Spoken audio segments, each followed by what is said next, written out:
Dulzura de sentirse cada vez más lejano y más vago, sin saber si es porque las cosas se van yendo o es uno el que se va. Dulzura del olvido como un rocío leve cayendo en la tiniebla. Dulzura de sentirse limpia de toda cosa. Dulzura de elevarse y ser como la estrella inaccesible y alta alumbrando en silencio. En silencio, Dios mío. ¿Nunca habéis inquirido por qué mundo tras mundo por el cielo profundo van pasando sin ruido? Ellos, los que transpiran las cosas absolutas por sus azules rutas siempre callados giran. Solo el hombre, pequeño, cuyo humano latido en la tierra es un sueño, solo el hombre hace ruido. Ellas son ingenieras, expertas en motores diésel. Sara Pinci, doctora del Departamento de Física Química y Termodinámica Aplicada, y María Dolores Redel, del Departamento de Ingeniería Rural, profesoras titulares ambas de la Escuela Politécnica Superior de la Universidad de Córdoba. Nosotras, ellas, van a hablar del efecto del COVID-19 en las emisiones gaseosas, partículas y ruido. COVID-19. Se acabó el polvo y empezó el silencio.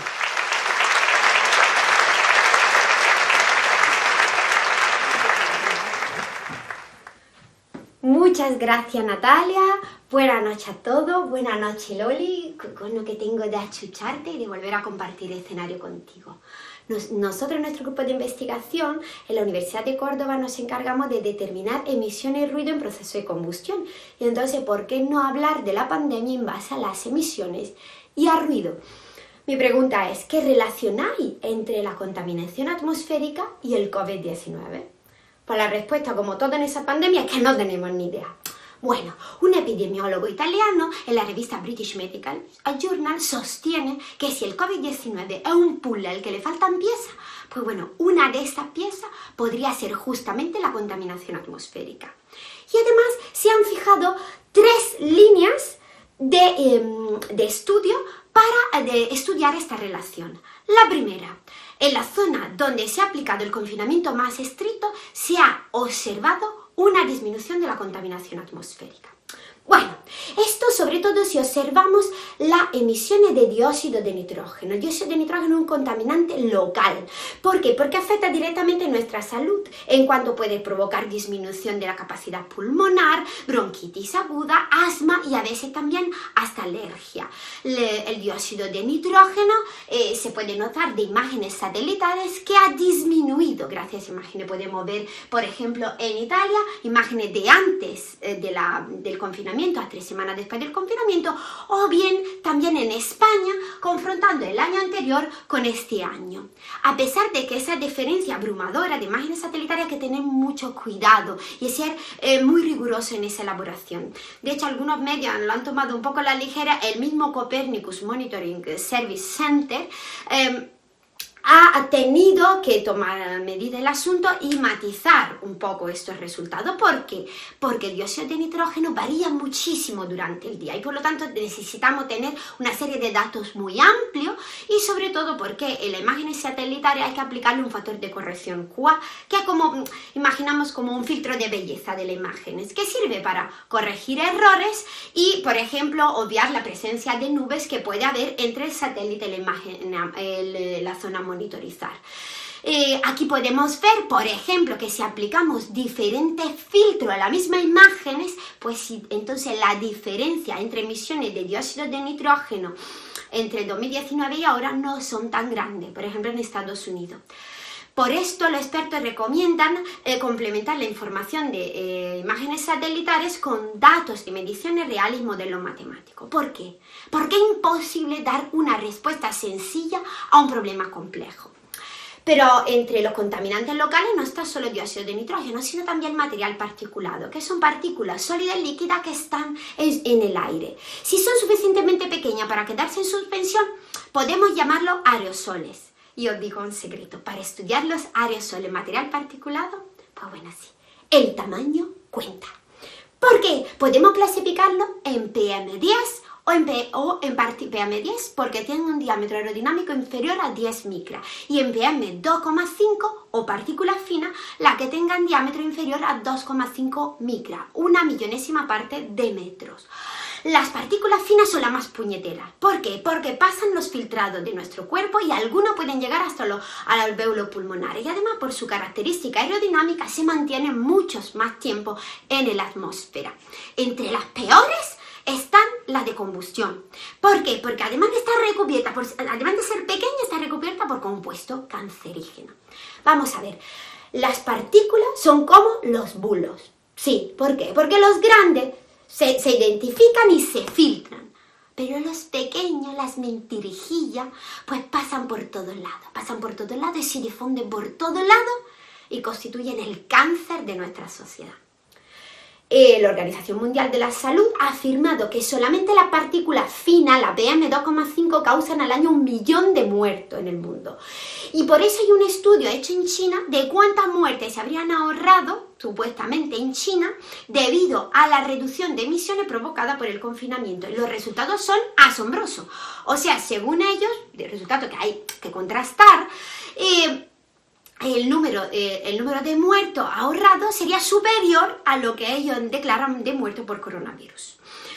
Otras cosas que llaman la atención es que en la zona más golpeada, algunas de las zonas más golpeadas por el COVID-19 son zonas de altísima contaminación ambiental, como el caso de Wuhan en China, la Lombardía o la ciudad de Nueva York. Y eso ha dado la idea de la especulación, la hipótesis, que a lo mejor el virus puede ser vehiculado por pequeñas gotas por pequeños aerosoles que pueden transportarse en el aire.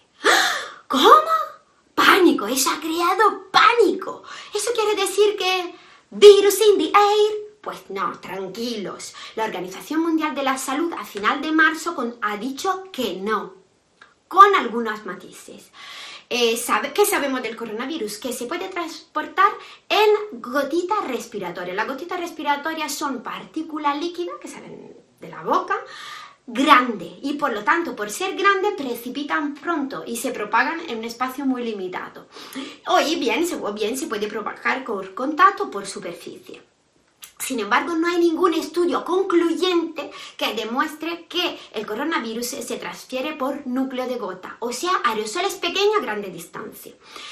Hay un estudio publicado en New England Journal of Medicine que dice, publicado recientemente, que a través de un nebulizador y un generador de aerosoles, el virus se puede mantener en esos aerosoles generados durante hasta 3 horas en el aire. La Organización Mundial de la Salud ha dicho que estos generadores de aerosol obviamente tienen una potencia mucho más grande, por ejemplo, que la tos humana, y que las condiciones experimentales son diferentes respecto a las que hay en el ambiente, pero que sí, eso que hace, abre una ventana, o sea, dice que esa posible transmisión a través del aire podría ocurrir en circunstancias determinadas. O sea, ¿dónde? En ambientes cerrados y en proximidad de dispositivos de producción de aerosoles. ¿Y eso dónde hay? En los hospitales. Y por esa razón que antes que nadie hay que proteger el personal sanitario de forma oportuna de esa posible propagación aérea del virus. Otro tema muy interesante sobre el tema de la contaminación es ver si la contaminación atmosférica tiene un impacto sobre la letalidad del COVID-19. Sí, lo sé que es muy difícil determinar la tasa de letalidad porque el número real de contagiados es difícil, por lo menos en ese momento, determinarlo, y que además la tasa de letalidad está afectada por el estado de saturación del sistema sanitario.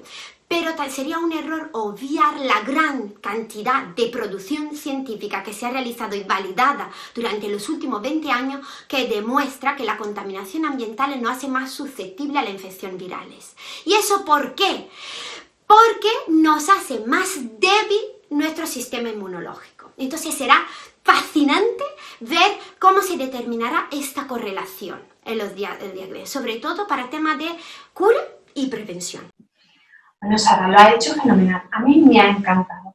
Y yo, como siempre, pues voy a hablar del ruido. ¿Por qué tanto hablar de la contaminación atmosférica y del ruido y más este año que es declarado el Año Internacional del Ruido? Y sin embargo, resulta que es el año más silencioso que hayamos conocido en mucho tiempo. Sí, porque el ruido es muy importante para la salud de las personas. No lo digo yo, lo dice la Organización Mundial de la Salud. que considera el ruido como un problema de salud pública, ya que hay una relación causal entre la exposición al ruido y los efectos que tiene sobre nuestra salud. Pues, por ejemplo, en enfermedades coronarias, en hipertensión, perturbaciones del sueño, molestias, deterioro cognitivo, deterioro auditivo permanente y tinnitus. ¿Escuchan este sonido? Ese es el tinnitus. ¿Y qué ocurre? Pues que el ruido mantiene excitado nuestro cerebro continuamente, ya que nuestro sistema auditivo no descansa nunca, está continuamente mandando información. Así nuestro organismo responde a este envío de información mediante mediadores hormonales y neurotransmisores, proporcionando una respuesta en nuestro organismo. Algunos estudios han mostrado una relación entre el estrés inducido por el ruido y los niveles de cortisol antes, durante y después de la exposición al ruido. Algunas de las catástrofes mayores industriales, como por ejemplo Chernóbil, Three Mile Island, Bhopal, Exxon Valdez, ocurrieron durante los turnos de noche. El cansancio, somnolencia, altos niveles de ruido fueron acusados como los principales factores que contribuyeron a estos accidentes. El estudio Gordy mostró que el número de accidentes se incrementa con el incremento de los niveles sonoros equivalentes durante las horas de trabajo, estudiando la mortalidad en 20.000 trabajadores del acero. Este estudio reciente, por ejemplo, que fue publicado a finales del 2019, se analiza el aumento de la sordera en trabajadores expuestos al ruido nocturno durante su jornada de trabajo. En un estudio publicado en la revista Environmental Research, se concluye que la densidad del tráfico tiene mayor incidencia en los fallecimientos. Este estudio fue llevado a cabo por el Instituto de Salud Carlos III y la Universidad Autónoma de Madrid. Y llegaron a la conclusión de que por cada decibelio que aumenta el nivel de ruido, aumenta también la probabilidad de mortalidad en enfermos, pues por ejemplo, en un 3,5% en enfermos con infarto de miocardio, en un 3% en enfermos con neumonía y en un 11% en diabéticos. Sin embargo, para el asma no se halló una relación causal entre la exposición al ruido y el aumento de la mortalidad en enfermos con asma. Y esto viene a reforzar la hipótesis de los autores en la que el ruido, a través de un aumento de los niveles de cortisol, debilita el sistema inmune. El asma, al no ser una enfermedad infecciosa respiratoria, como por ejemplo la neumonía, pues no se ve afectada por este fenómeno. En la Universidad de Barcelona también se llevó a cabo un estudio muy similar y llegaron a las mismas conclusiones. Pero bueno, ¿qué está pasando en relación al ruido durante esta crisis del COVID-19? Pues que nos hemos vuelto más conscientes del ruido que hacen nuestros vecinos. Así, por ejemplo, en el Ayuntamiento de East Salford han visto aumentadas las denuncias por los ladridos de los perros o por las actividades de los vecinos. Normalmente aceptamos el ruido del tráfico, sí, pero que ladre el perrito,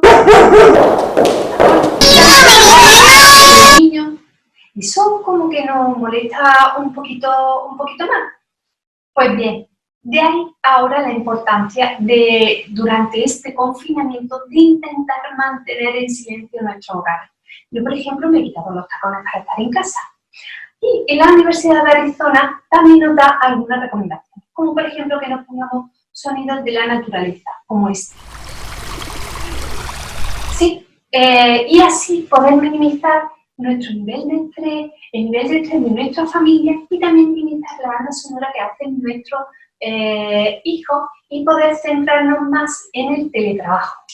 Pues sí, existe sin embargo una realidad relacionada con el COVID-19 que ha llamado la atención de la gente, pues que hemos sido capaces de escuchar la naturaleza. Por ejemplo, los pájaros.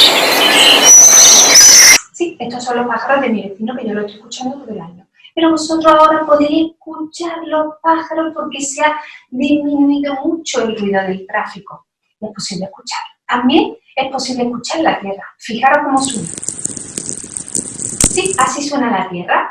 Y en este artículo de la revista Nature dice que ha disminuido el ruido sísmico entre un 30 y un 50% cuando empezó el lockdown. Y así pues se cerraron los colegios y las actividades industriales. Una reducción de esta magnitud, dice el sismólogo del Observatorio Real de Bélgica en Bruselas, que únicamente se conoce en el día de Navidad y de forma muy breve. Así, las vibraciones que inducimos reducen la capacidad de los sismólogos para detectar otras señales que ocurren con la misma frecuencia. Gracias al silencio y a la ausencia de vibraciones con el COVID-19 se van a poder detectar señales más pequeñas. Y otros observatorios han llegado a las mismas conclusiones. Se ha disminuido el nivel sísmico de, por ejemplo, en Francia, en Los Ángeles, en Reino Unido, en Nueva Zelanda. Sí. Y durante el COVID pues también se han propuesto multitud de proyectos en relación al ruido. Como por ejemplo con el hashtag Hot Sounds, en el que es posible grabar sonidos de nuestro ambiente, enviarlo y con este mapa interactivo podemos situarnos y ver cómo suenan el ruido que hay en las distintas partes del mundo. El Instituto de Acústica Italiano también ha llevado a cabo un estudio muy similar a través de cuestionarios y registrando los sonidos que nos rodean con smartphones. Y por último, Sara, para que luego digan que no tiene importancia el sonido, que es que el sonido puede salvar la vida, la de los cerdos y la de las vacas. Sí, utilizando técnicas como las que nosotros utilizamos para caracterizar el ruido de nuestros motores, igualitos. Sí, y así. Y ahora, durante el COVID, pues también se está intentando algo muy parecido. Se ha pedido la colaboración del personal sanitario y de los médicos para registrar el sonido de las toses de los enfermos con COVID-19 para poder caracterizarla. Pero que esto ya se hacía con los cerdos y con las vacas. Y bueno, y en la revista The Lancet podéis ver que se ha publicado un artículo en el que mediante auscultación electrónica se intentan detectar los sonidos anormales de la neumonía COVID-19. En conclusión, pues que vamos a escuchar los sonidos de la naturaleza, los sonidos de la tierra y los sonidos de nuestro organismo. Sí, estos son mis tripas porque ya a esta hora hay un poquito de hambre. Aunque parece que muchos contaminantes y el ruido estén disminuyendo debido a las medidas de confinamiento, hay otro que desde que empezó la pandemia están aumentando vertiginosamente y hacen mucho ruido. Son los que contaminan nuestro día a día, las redes sociales, nuestro pensamiento. Son los contaminantes de la comunicación. Y así como el dióxido de nitrógeno en las partículas, pues lo hemos clasificado en categorías, ¿verdad, Loli? La primera categoría es el copiloto suicida. Este es alguien que lo sabía todo sobre el COVID-19 en 2018.